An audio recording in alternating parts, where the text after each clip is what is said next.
Shalom Elohim, haleluya, puji nama Tuhan. Semangat pagi Bapak Ibu Saudara yang dikasihi Tuhan kita, Yesus Kristus. Jumpa lagi bersama saya Pendeta Samuel Mawuntu dalam Renungan Pagi ke 1588 hari. Renungan pagi ini mengudara. Puji Tuhan. Bapak Ibu Saudara yang dikasihi Tuhan, sebelum kita mengawali segala aktivitas kita di pagi hari ini, marilah kita mengawalinya bersama Tuhan dengan mendengarkan firman Tuhan. Sebelum kita membaca, mendengarkan, dan merenungkan firman Tuhan hari ini, mari kita minta pimpinan Roh Kudus. Kita berdoa. Bapa di surga, kami sangat membutuhkan kebenaran firman-Mu di pagi hari ini. Karena firman-Mu adalah makanan buat tubuh, jiwa, dan roh kami. Kenyangkan kami, puaskan kami dengan firman-Mu ini, agar kami kuat menghadapi kerasnya kehidupan ini, dan tetap menjadi berkat, menjadi terang Tuhan di antara kegelapan dunia ini. Kami buka hati kami, siap ditaburi dan diisi dengan kebenaran firman-Mu. Di dalam nama Tuhan Yesus, yang adalah firman Allah yang hidup, kami berdoa. Amin. Haleluya. Mari buka Alkitab kita dalam kitab Bilangan, pasal 14, ayat 1 sampai ayat 10. Di bawah perikop pemberontakan umat Israel. Demikian firman Tuhan. Lalu segenap umat itu mengeluarkan suara nyaring dan bangsa itu menangis pada malam itu. Bersungut-sungutlah semua orang Israel kepada Musa dan Harun. Dan segenap umat itu berkata kepada mereka, sekiranya kami mati di tanah Mesir atau di padang gurun ini, mengapakah Tuhan membawa kami ke negeri ini? Supaya kami tewas oleh pedang, dan istri serta anak-anak kami menjadi tawanan. Bukankah lebih baik kami pulang ke Mesir? Dan mereka berkata seorang kepada yang lain, baiklah kita mengangkat seorang pemimpin, lalu pulang ke Mesir. Lalu sujudlah Musa dan Harun di depan mata seluruh jemaah Israel yang berkumpul di situ. Tetapi Yosua bin Nun dan Kaleb bin Yefun, yang termasuk orang-orang yang telah mengintai negeri itu, mengoyakkan pakaiannya dan berkata kepada segenap umat Israel, negeri yang kami lalui untuk diintai itu adalah luar biasa baiknya.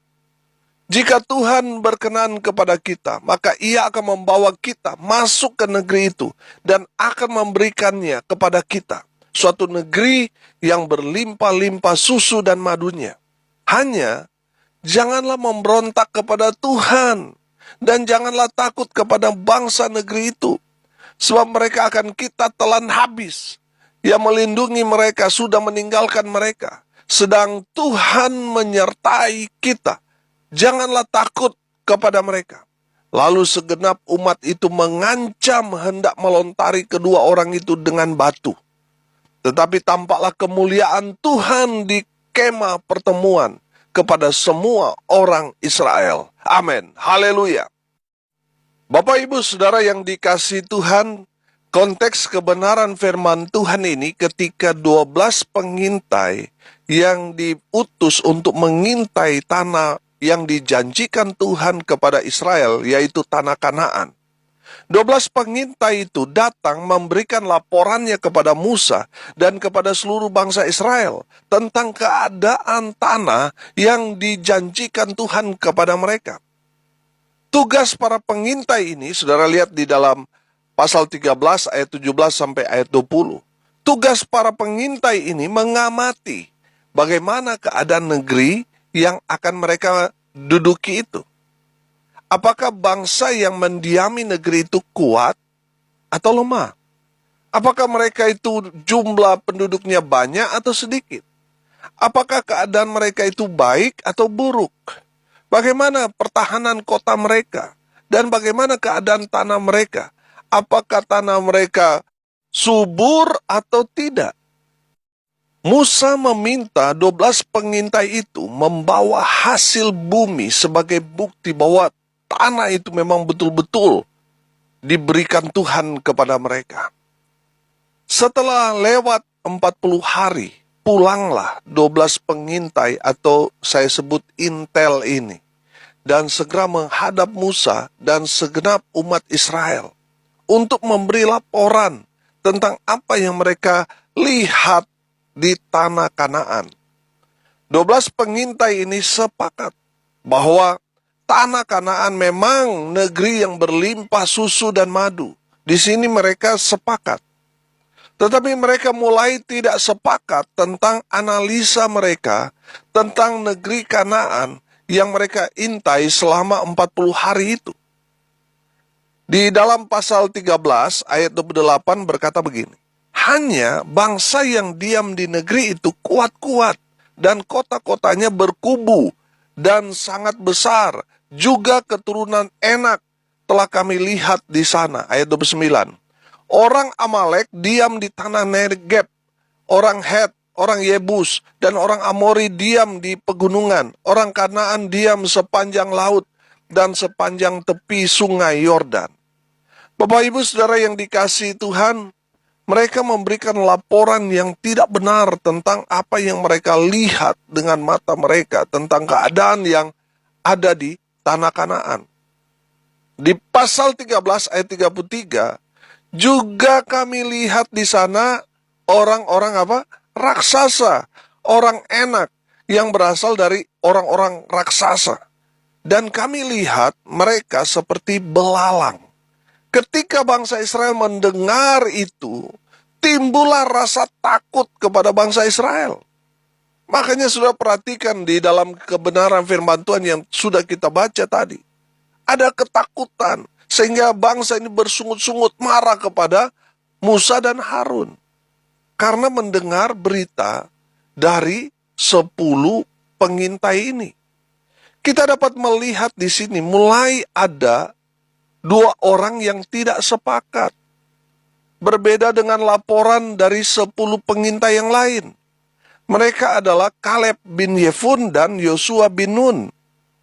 Kalau tadi 10 pengintai melaporkan apa yang mereka lihat dengan mata kepala mereka tentang keadaan di tanah Kanaan.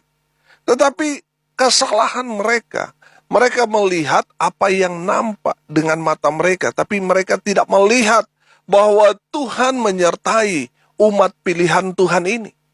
Ini masalahnya. Sehingga 10 pengintai menjadi pengecut, menjadi penakut.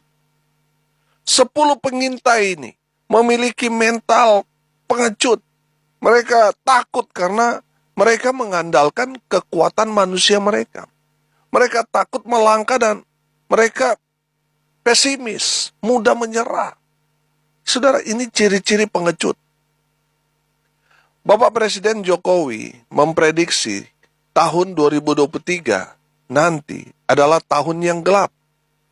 Yang artinya itu tahun yang berat, di mana ekonomi akan sangat-sangat sulit dan lain sebagainya.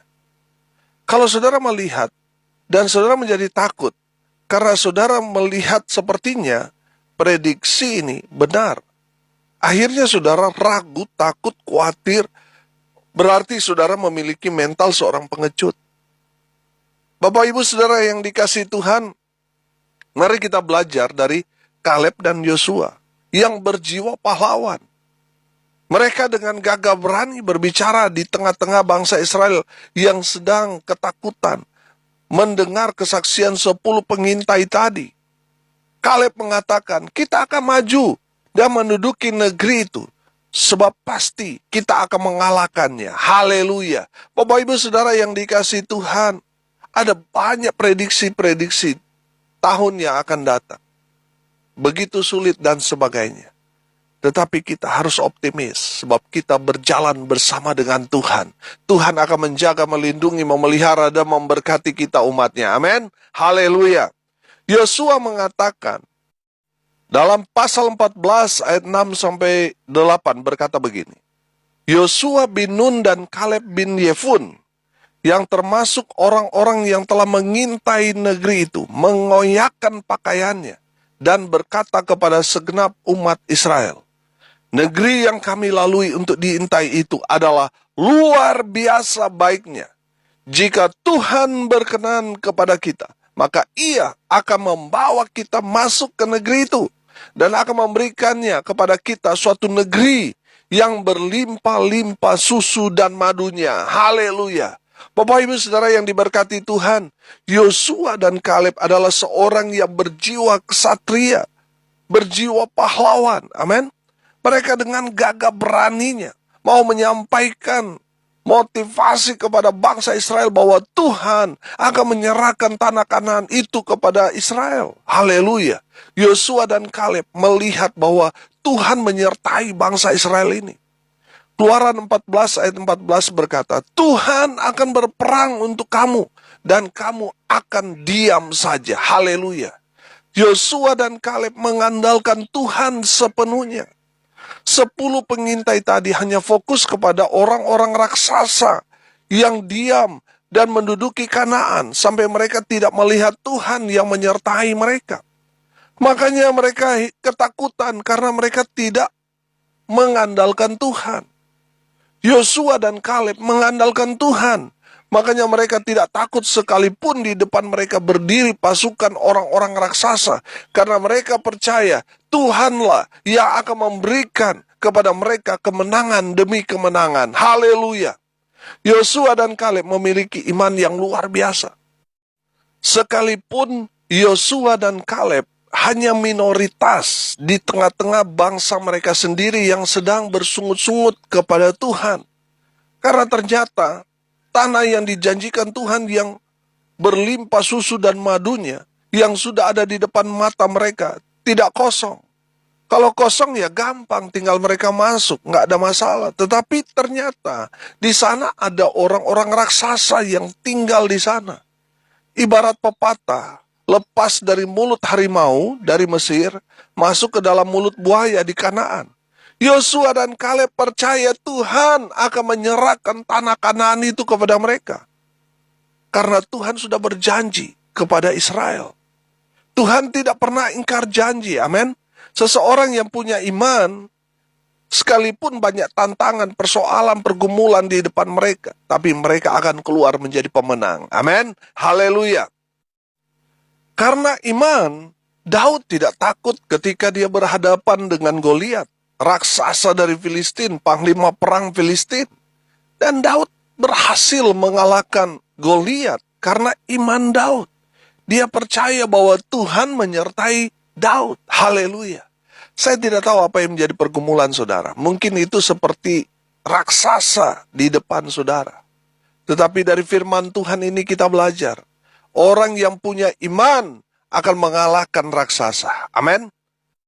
Haleluya. Saudara perhatikan, masalah 12 pengintai ini adalah masalah serius di hadapan Tuhan. Mereka yang percaya kepada laporan 10 pengintai yang pengecut, yang penakut itu, mereka tidak masuk ke tanah perjanjian itu. Hanya 2 orang saja yang masuk ke tanah perjanjian, yaitu Yosua dan Kaleb. Amin.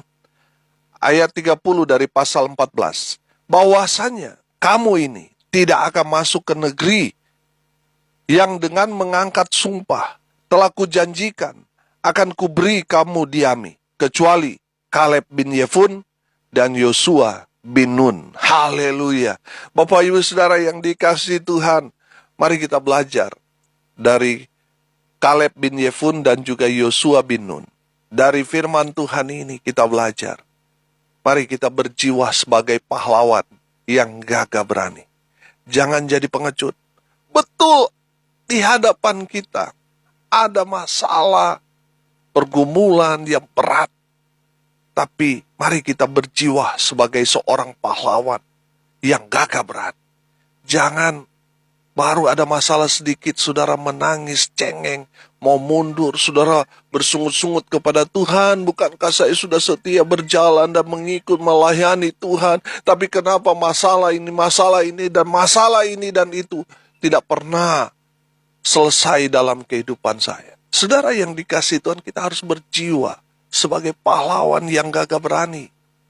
Dalam setiap menghadapi masalah ini, mari kita mau lihat, Tuhan ada bersama dengan kita. Tuhan menyertai kita umatnya. Bersama Tuhan kita cakap melakukan segala perkara. Amin. Haleluya. Jangan fokus kepada masalah sama seperti dengan 10 pengintai tadi. Mereka hanya fokus kepada orang enak atau orang-orang yang bertubuh besar raksasa itu. Mereka hanya fokus kepada musuh-musuh. Waduh, begitu besar, begitu banyak, dan sebagainya. Sehingga mereka tidak fokus kepada Tuhan. Orang yang fokus kepada Tuhan, dia nggak takut seberapa besar, seberapa hebat musuhnya. Dia percaya Tuhan berperang ganti dia dan membawa kita kepada kemenangan demi kemenangan. Amin. Haleluya. Berjiwalah sebagai pahlawan yang gagah berani. Haleluya. Yang kedua, kita belajar dari Yosua dan Kaleb ini. Mereka mengandalkan Tuhan. Amin. Mereka tidak mengandalkan kekuatan mereka, tetapi mereka mengandalkan Tuhan dalam kehidupan mereka. Haleluya. Saudara yang dikasihi Tuhan, demikian juga saudara dan saya. Mari andalkan Tuhan. Maka saudara akan melihat hal-hal yang luar biasa Tuhan kerjakan dalam kehidupan saudara dan saya. Haleluya. Dan yang ketiga, milikilah iman di dalam Kristus Yesus Tuhan kita. Saudara yang dikasihi Tuhan, dengan memiliki iman sebesar biji sesawi saja, Tuhan berkata, kamu dapat memindahkan gunung ini, pindah ke laut. Saudara yang dikasihi Tuhan, milikilah iman di dalam Tuhan Yesus. Maka saudara akan keluar menjadi pemenang. Saudara akan melihat hal-hal yang hebat Tuhan kerjakan kepada saudara dan saya, karena iman yang kita miliki. Milikilah iman di dalam Tuhan Yesus Kristus. Haleluya. Dari firman Tuhan ini kita belajar dari Yosua dan Kaleb. Sekalipun mereka minoritas, tetapi mereka tidak takut. Mereka tidak ikut arus. Mereka tidak pengecut. Tetapi saudara lihat, mereka berjiwa pahlawan yang gagah berani. Haleluya. Dari Yosua dan Kaleb kita belajar mengandalkan Tuhan. Berarti mereka betul-betul mempercayakan sepenuhnya kepada Tuhan. Saudara, kalau kita mengandalkan Tuhan, kita diam saja, biar Tuhan yang berperang ganti kita.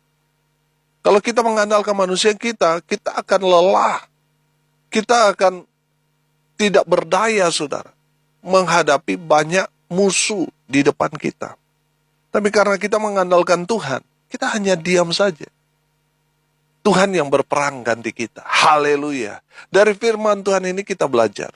Kita harus memiliki iman di dalam Kristus Yesus Tuhan kita. Amin. Iman berarti kita yakin seyakin-yakinnya, percaya bahwa Tuhan menyertai kita, dan bersama Tuhan kita akan lakukan perkara-perkara besar, hebat dan dahsyat. Haleluya. Mari kita berdoa. Terima kasih Bapa di surga atas kebenaran firman Tuhan yang sangat memberkati kami. Berkati semua pendengar dimanapun mereka berada. Hidup mereka diberkati. Masa muda mereka diberkati. Rumah tangga mereka diberkati. Usaha pekerjaan mereka diberkati. Hamba berdoa mereka yang sakit Tuhan sembuhkan. Mereka yang lemah Tuhan kuatkan. Mereka yang berduka cita Tuhan memberikan penghiburan pada keluarga yang ditinggalkan. Dan mereka yang hari ini berulang tahun, Tuhan Yesus memberkati mereka. Hamba berdoa biarlah berkat Tuhan turun memenuhi semua pendengar. Bapak Ibu Saudara yang dikasihi Tuhan, arahkanlah hatimu dan terimalah berkat dari Tuhan Yesus.